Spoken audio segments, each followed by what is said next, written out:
ठीक है, आज का जो हमारा टॉपिक है वो है बैरियर पोटेंशियल या जंक्शन पोटेंशियल। इसको पहले हम लोग देखते हैं कि एक्चुअल में बैरियर पोटेंशियल और जंक्शन पोटेंशियल होता क्या है। तो सबसे पहले जो यूनिवर्सिटी एग्जाम में क्वेश्चन किस तरीके से इस पे पूछा जाता है, तो जैसे क्वेश्चन जो पूछा जाता है वो आता है कि explain the barrier potential in the context of semiconductor diode, या तो इस तरीके का क्वेश्चन पूछा गया है। फिर पूछा गया है define and explain the barrier potential with respect to PN junction. ठीक है, ये भी एक तरीके से क्वेश्चन पूछा है। और अगर जो है ये लोग अगर चेंज करते हैं तो उसमें क्या होता है और थोड़ा सा घुमाने का प्रयास करते हैं तो बोलते हैं कि using illustration explain how the depletion region and barrier voltage are produced at a PN junction, discuss the resistance of forward bias and reverse bias junction। मतलब इसी में डीप में कि कई चीजें इन्होंने पूछ ली। ये 3 नंबर 10 नंबर 5 नंबर के क्वेश्चंस में आता है, बहुत इंपॉर्टेंट है, कई बार पूछा गया है। ठीक है, अब ये होता क्या है, अब इस पे आते हैं। मतलब अभी तक हमने ये बताया कि टॉपिक क्या है और ये बताया कि यूनिवर्सिटी में क्वेश्चन किस तरीके के पूछे गए अभी तक। ठीक है, अब हम बताते हैं इसका आंसर क्या हो सकता है।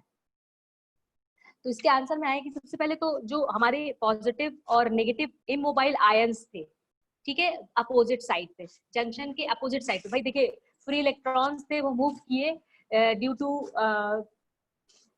टू इरेगुलरिटी, या कह दो कि जो डेंसिटी थी वो इरेगुलर थी, एक तरफ इलेक्ट्रॉन ज्यादा थे एक तरफ होल ज्यादा थे। तो हुआ क्या कि इलेक्ट्रॉन्स जो है फ्री जो इलेक्ट्रॉन्स थे वो मूव करके कहाँ चले गए, होल्स के साथ कंबाइन हो गए।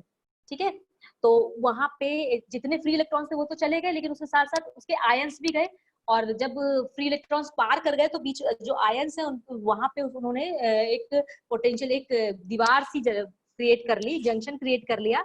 ठीक है, उस जंक्शन को उन्होंने बोला बैरियर जंक्शन बोला। ठीक है, और ये क्योंकि इलेक्ट्रॉन न्यूट्रल होते हैं, सब जो हमारी डिवाइसेस होती है न्यूट्रल होती है, तो इलेक्ट्रॉन पे नेगेटिव चार्ज होता है, तो जो उसका साथ आयन मूव करेगा वो कौन सा होगा, वो पॉजिटिव चार्ज होगा। तो नेगेटिव और पॉजिटिव आयन जो प्रेजेंट हो गए, इमोबाइल आयन जो मूव नहीं कर सकते, उन्होंने पार नहीं किया opposite sides of the junction, तो एक इसकी वजह से क्या हुआ, एक इलेक्ट्रिक फील्ड क्रिएट हो गई जंक्शन के अक्रॉस। इस जगह पे जंक्शन के अक्रॉस ये जो आयंस हैं ये मूव नहीं कर पाए, इलेक्ट्रॉन मूव कर गए, बट ये आयंस जो है अपोजिट आयंस जो ये मूव नहीं कर पाए, ये कहाँ कलेक्ट हो गए, इस जंक्शन, ये एक जगह कॉर्नर पे कलेक्ट हो गए और ये एक जंक्शन क्रिएट कर लिया। उस जंक्शन को हमने बोला इसी को बोला बैरियर पोटेंशियल, और इसके अक्रॉस एक इलेक्ट्रिक फील्ड इस जंक्शन के अक्रॉस क्या हुआ, जनरेट हो गई। तो इस इलेक्ट्रिक फील्ड को हम लोग बोलते हैं बैरियर पोटेंशियल, मतलब इसके अक्रॉस एक वोल्टेज जनरेट हो गया, या जंक्शन पोटेंशियल बोलते हैं, या इसका एक और नाम है that is cut in potential. ठीक है, ये तो हो गया कि एक्चुअली कैसे क्रिएट हुई और क्या क्या कहते हैं इसको। तो जो ये पोलैरिटीज हैं बैरियर पोटेंशियल की, ये जो डिसाइड करती हैं, ये कैसे डिसाइड होती है कि किस तरफ क्या है, वो इमोबाइल आयन के प्रेजेंट पे, कि किस टाइप का इमोबाइल आयन जो है वो प्रेजेंट है जंक्शन पे। तो आपको ये मैंने बताया कि न्यूट्रलिटी की वजह से एन साइड पे जो इलेक्ट्रॉन्स ज्यादा होते हैं, तो जो फ्री इलेक्ट्रॉन्स होते हैं उन पे होता है नेगेटिव चार्ज, उसके साथ जो भी आपके इमोबाइल आयन, यानी कौन सा positive immobile ion N side पे क्रिएट हो जाएगा, और होल के साइड पे पॉजिटिव होता है चार्ज होल पे, तो उसके साइड पे जो जंक्शन पे नेगेटिव आयंस क्रिएट हो जाते हैं। म्यूट कर लीजिए आप अपने आप को। ठीक है, मेरी बात सुनिएगा, मैं फिर आपको मौका दूंगी कि क्या आपको पूछना है, मैं बता दूंगी उससे। ठीक है, फिर आप पूछ लीजिएगा। अब जो ये बैरियर जो पोलैरिटीज है, ये तो कैसे डिसाइड हुई है, जो नेगेटिव टर्मिनल होता है बैरियर पोटेंशियल का वो पी साइड होता है, मैंने अभी बताया, एंड जो पॉजिटिव टर्मिनल होता है वो एन साइड होता है। ध्यान रखिएगा, पी साइड पे नेगेटिव टर्मिनल होता है और एन साइड पे पॉजिटिव टर्मिनल होता है। ठीक है, इसको बैरियर पोटेंशियल क्यों कहते हैं, तो this is called as a barrier potential because it acts as a barrier to oppose the flow of electron. ये बैरियर की तरह काम करता है, वो क्या है, इलेक्ट्रॉन्स के फ्लो को रोकता है। फ्री इलेक्ट्रॉन्स मूव कर गए, अब जो इलेक्ट्रॉन्स हैं वो जो बच गए वो मूव नहीं करेंगे, उसको रोकने का काम करता है, तो इसलिए इसको बैरियर पोटेंशियल कहते हैं। और इलेक्ट्रॉन और होल दोनों की बात है, दोनों को मूव करने से, मतलब मैंने आपको बताया था कि होल कभी मूव नहीं करता, मूव इलेक्ट्रॉन ही करता है, बट क्योंकि जहां से मूव इलेक्ट्रॉन करेगा तो उस जगह पे एक वैकेंसी क्रिएट हो जाएगी। अगर फ्री इलेक्ट्रॉन है तो कोई बात नहीं, लेकिन अगर बॉन्ड ब्रेक करके इलेक्ट्रॉन, यानी इलेक्ट्रॉन होल पेयर जनरेट हो रहा है, अगर एनर्जी आप दोगे तो फिर बॉन्ड ब्रेक होगा, तो वहां पे क्या होगा, इलेक्ट्रॉन होल पेयर जनरेट होगा, तो उस जगह पे पॉजिटिव चार्ज आ जाएगा। ठीक है, तो दोनों को ये रोकता है, बैरियर करता है, रोक देता है, इस वजह से इसका नाम है बैरियर पोटेंशियल। ठीक है। अब जो ये बैरियर पोटेंशियल है ये रिप्रेजेंट किया जाता है height of the barrier, barrier की हाइट से रिप्रेजेंट किया जाता है, ठीक है, जो कि ओवरकम करता है फ्लो ऑफ इलेक्ट्रॉन और होल्स, ठीक है, क्या करता है, ओवरकम करता है भाई फ्लो ऑफ इलेक्ट्रॉन और होल्स को। और जो आप आती है कि इसको मेजर किस तरीके से करते हैं, तो एक्चुअल में जो बैरियर पोटेंशियल है उसको, क्योंकि ये इलेक्ट्रिक फील्ड जनरेट होती है तो एक वोल्टेज क्रिएट होता है इसको, तो इसका जो यूनिट होता है दैट इज वोल्ट। और जो बैरियर पोटेंशियल, अब ये बैरियर पोटेंशियल किसी मटेरियल की प्रॉपर्टी पे भी डिपेंड करता है। तो अगर हमारा जो पीएन जंक्शन बनाया हमने, डायोड जो बनाया वो अगर वो सिलिकॉन का है, तो जो बैरियर पोटेंशियल की वैल्यू निकल के आती है, यानी वोल्टेज जो अक्रॉस होता है उसके डिप्लीशन रीजन के अक्रॉस, वो होता है 0.6 वोल्ट, मैंने इसका भी जिक्र किया था।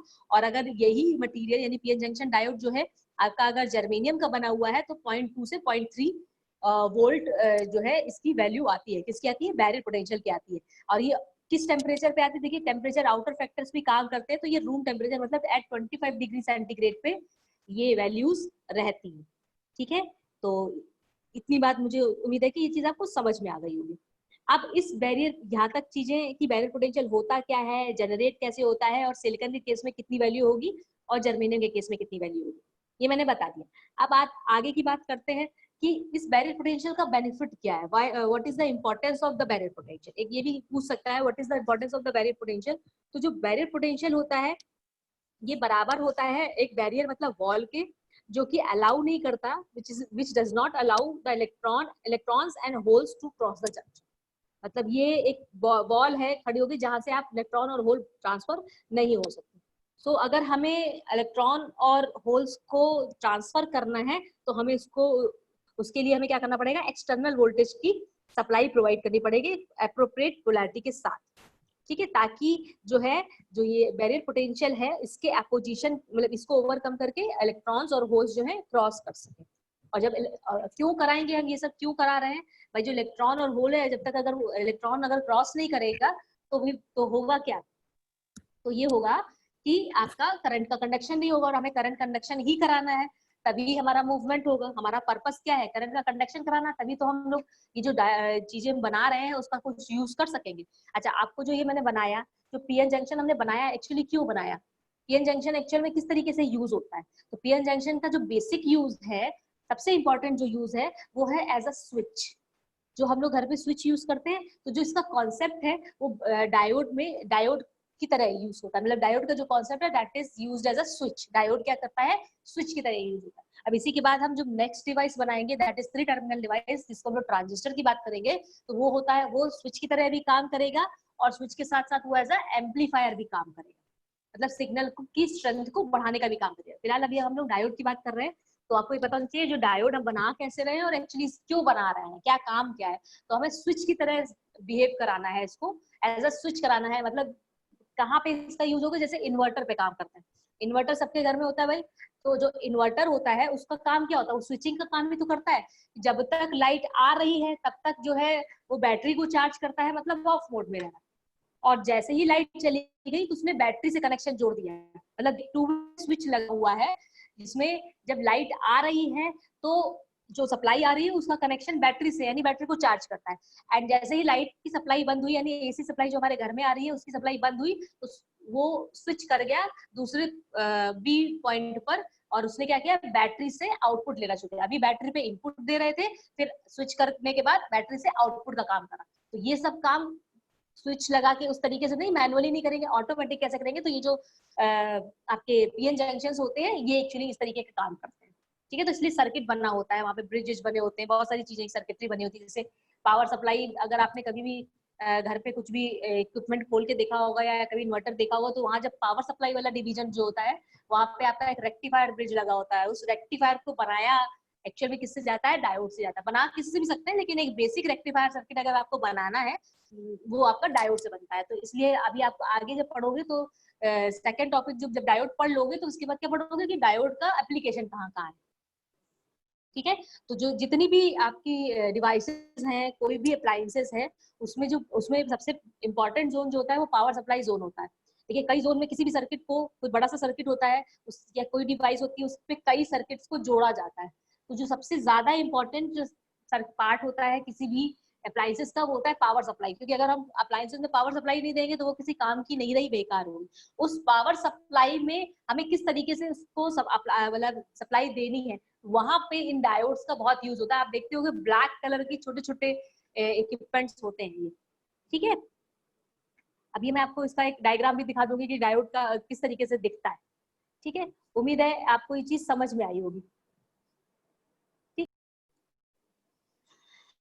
ठीक है।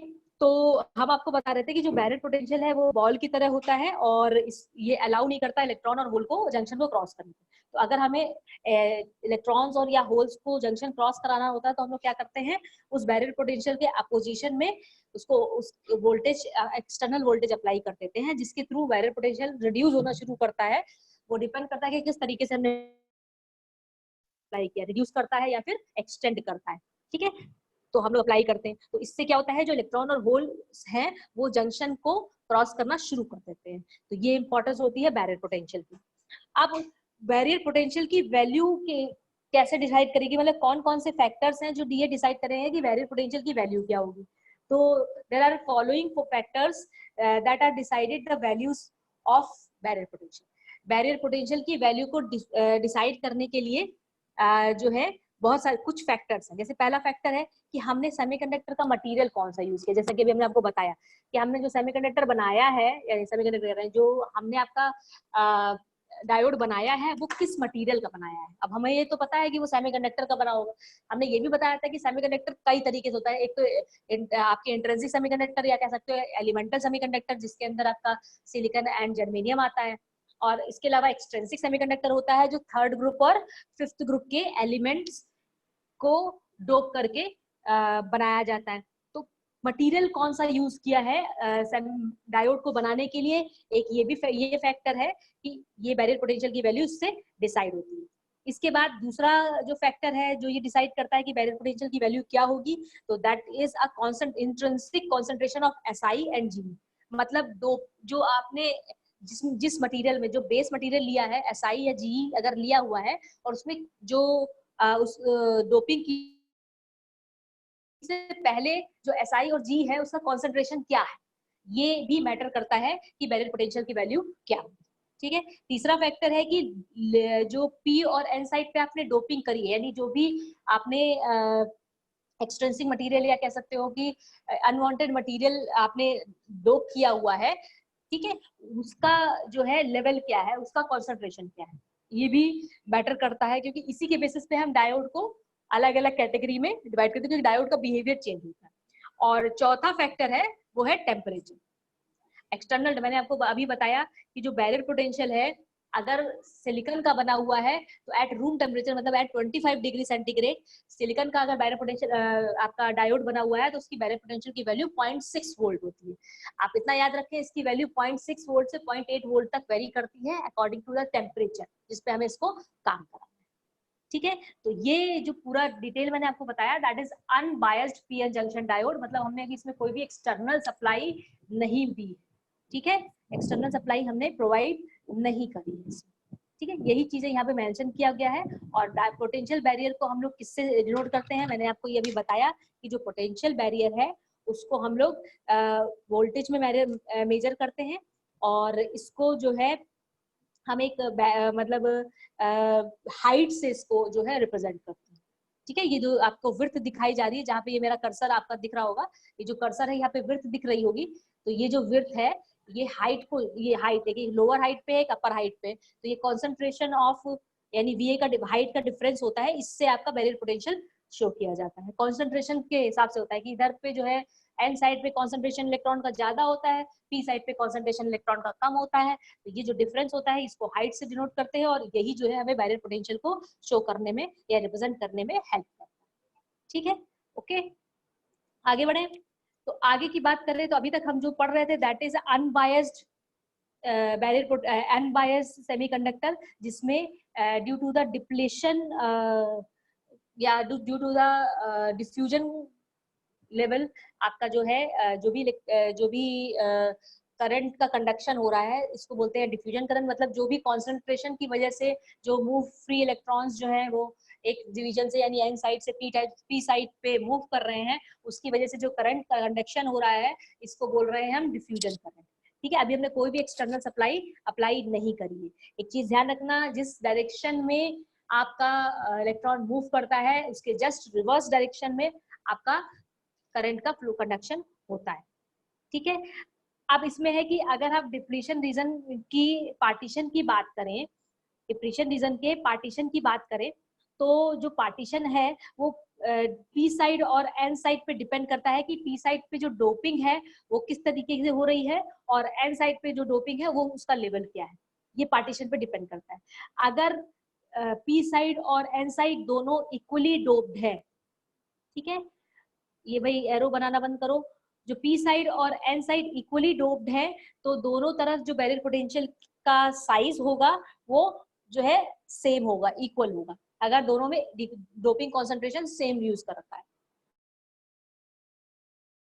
अगर हाईली डोप्ड है, अब हाईली डोप्ड और इक्वली डोप्ड का मतलब देखिए, एक नॉर्मल डायोड बनाने के लिए जो कॉन्सेंट्रेशन लेवल होता है, जो डोपिंग लेवल होता है, उसका रेशियो क्या रहता है, उसका रेशियो रहता है कि 10 की पावर 8:1। कहने का मतलब अगर 10 की पावर 8 सिलिकॉन कैंडिडेट है, सिलिकॉन मटेरियल्स है यानी सिलिकॉन एटम है, तो उसमें एक आपका जो है वो अनवांटेड एटम है, मतलब थर्ड ग्रुप या फिफ्थ ग्रुप का एटम है। तो ये जो अगर कॉन्सेंट्रेशन है इसको बोलते हैं नॉर्मल डोपिंग का लेवल। तो ये जो कॉन्सेंट्रेशन होता है इससे हम पीएन जंक्शन डायोड बनाते हैं। बट अगर हम जेना डायोड या अदर डायोड्स की बात करें, यहाँ पे जो ये कॉन्सेंट्रेशन लेवल होता है ये हाई हो जाता है या लो हो जाता है। ठीक है, अभी हम आगे जब जेना डायोड की बात करेंगे या फिर अगर हम पावर डायोड्स में पावर डायोड्स की बात करेंगे तो वहाँ पे कॉन्सेंट्रेशन लेवल हम क्या करेंगे, इंक्रीज कर देंगे। ठीक है, तो अगर हमारा अगर दोनों पी और एन टाइप सेमीकंडक्टर है और दोनों में जो कॉन्सेंट्रेशन लेवल है वो इक्वल रेशियो में है, तो जो डिप्लीशन रीजन की विड्थ रहेगी दोनों साइड सेम रहेगी। अगर पी साइड हाईली डोप्ड है और एन साइड लाइटली डोप्ड है तो भी, तो पी साइड का जो डिप्लीशन रीजन है वो ज्यादा होगा और एन सॉरी कम होगा और एन साइड का ज्यादा होगा। इसका रिवर्स प्रोसेस, अगर पी साइड लाइटली डोप्ड है और एन साइड हाईली डोप्ड है तो भी कॉन्सेंट्रेशन की वजह से पी टाइप हाईली डोप्ड है तो उसका जो डिप्लीशन रीजन होगा वो कम होगा और एन टाइप लाइटली डोप्ड है तो डिप्लीशन रीजन ज्यादा होगा। तो ये बताता है कि जो डिप्लीशन रीजन का पार्टीशन है वो किस तरीके से होता है, वो डिपेंड करता है डोपिंग कॉन्सेंट्रेशन पर। ठीक है, किस तरीके की डोपिंग यूज की है, किस तरीके की डोपिंग की गई है वो बताता है। ठीक है, यहाँ तक मुझे उम्मीद है कि आपको समझ आया होगा।